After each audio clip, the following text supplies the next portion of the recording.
మౌల్యపురం మండలం కారుమంచిలో డీఎస్పీ హనుమంతరావు ఆధ్వర్యంలో పోలీసులు మంగళవారం తెల్లవారుజామున కాటన్ సెర్చ్ నిర్వహించారు.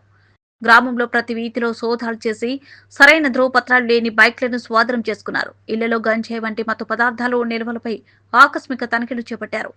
అసాంఘిక కార్యకలాపాలకు పాల్పడేవారిని గుర్తించేందుకు ఈ తనిఖీలు నిర్వహిస్తున్నామని డీఎస్పీ హనుమంతరావు తెలిపారు.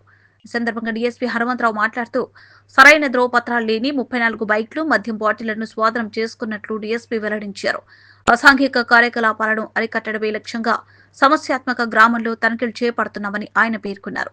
శాంతి భద్రతల పరిరక్షణకు ప్రభుత్వం కట్టుబడి ఉందని, ప్రజలంతా వివాదాలకు దూరంగా ఉండి పోలీసులకు సహకరించాలని ఈ సందర్భంగా ఆయన విజ్ఞప్తి చేశారు. ఎంతకాలం ఎవరు గొడవ పడ్డా సరే ఆ గొడవలు అలా కంటిన్యూ అవుతా ఉంటే మనుషుల ప్రాణాలు